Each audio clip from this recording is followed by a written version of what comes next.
Hills Annapurneshwari జాతర మహోత్సవాన్ని వైభవోపేతంగా నిర్వహించారు. అమ్మవారి రథోత్సవ వేడుకలు అశేష భక్తజన సంతోషం మధ్య భక్తి శ్రద్ధలతో జరుపుకున్నారు. ఈ జాతర మహోత్సవానికి ఎమ్మెల్యే భూపత్ రెడ్డి పాల్గొని అన్నపూర్ణాదేవికి ప్రత్యేక పూజలు నిర్వహించి మొక్కులు చెల్లించుకున్నారు. నిజామాబాద్ జిల్లా సిరికొండ మండలం పెద్దవాల్గొడ్ గ్రామ పరిధిలో గల 3 హిల్స్ అన్నపూర్ణేశ్వరి మాత జాతర మహోత్సవాన్ని పురస్కరించుకొని అన్నపూర్ణాదేవి ఆలయం భక్తులతో సందడిగా దర్శనమిచ్చింది. ఆలయ నిర్వాహకులు అమ్మవారి జాతర రథోత్సవ కార్యక్రమాలను కన్నుల పండగగా నిర్వహించారు. కార్యక్రమానికి రూరల్ ఎమ్మెల్యే భూపత్ రెడ్డి పాల్గొని అన్నపూర్ణాదేవికి ప్రత్యేక పూజలు నిర్వహించారు. ఆలయానికి వచ్చిన ఎమ్మెల్యేలను ఆలయ కమిటీ సభ్యులు సాదరంగా ఆహ్వానించి శాలువాతో సన్మానించారు. వివిధ గ్రామాల నుంచి భక్తులు అధిక సంఖ్యలో తరలివచ్చి అమ్మవారిని దర్శించుకున్నారు. ముందుగా యజ్ఞ కార్యక్రమాన్ని నిర్వహించారు. అనంతరం జాతర మహోత్సవంలో పాల్గొని సంతోషం వ్యక్తం చేశారు. అమ్మవారి ఉత్సవ విగ్రహాన్ని రథంపై ఉంచి ఊరేగించారు. ఈ ఉత్సవాలతో 3 హిల్స్ కొండపై భక్తుల తాకిడి పెరిగింది. అమ్మవారిని దర్శించుకొని ప్రత్యేక పూజలు ఆచరించిన భక్తులు మొక్కులు చెల్లించుకున్నారు. RRR న్యూస్ ప్రతినిధి ఎం ప్రకాష్, మండలం సిరికొండ, జిల్లా నిజామాబాద్.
సార్ కొంచెం ఫోన్ నేను తీసుకుంటాను.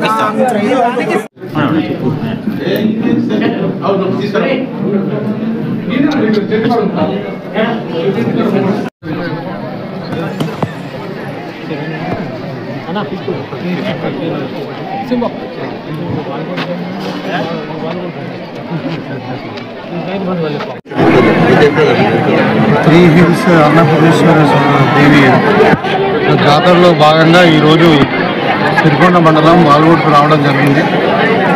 ఈ జాతరలో పాల్గొనడం చాలా ఆనందంగా ఉంది.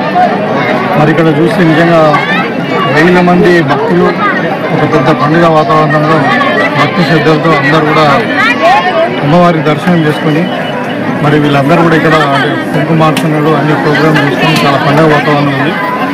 ఇక్కడ మన గ్రామస్తుల కోరికలు ఇక్కడ వచ్చి మరి దర్శనం చేసుకొని ఆ మాతను మన నియోజకవర్గంతో పాటు యావత్ తెలంగాణ ప్రజలందరూ కూడా సుఖశాంతులతో ఉండాలి. మరి పాడి పంటలతో అదేవిధంగా మరి ఆయుష్ ఆరోగ్యాలతో అందరూ బాగుండాలి. మరి మన నియోజకవర్గం బాగా అభివృద్ధి చెందాలి. అదేవిధంగా యావత్ తెలంగాణ కూడా మొత్తం మరి పెద్దలు రేవంత్ రెడ్డి గారి నాయకత్వంలో మీకు రైజింగ్ తెలంగాణ ఏదైతే అనుకుంటున్నామో మనం భారతదేశంలోనే నంబర్ 1 రాష్ట్రంగా తెలంగాణను తీర్చిదిద్దడానికి కానీ యుక్తిని కానీ ఈ ప్రభుత్వానికి ఇవ్వాలని చెప్పి అన్నపూర్ణేశ్వరి దేవి మాతను కోరుకుంటూ మరి అందరికీ కూడా శుభం కలగాలని కోరుకుంటున్నాను.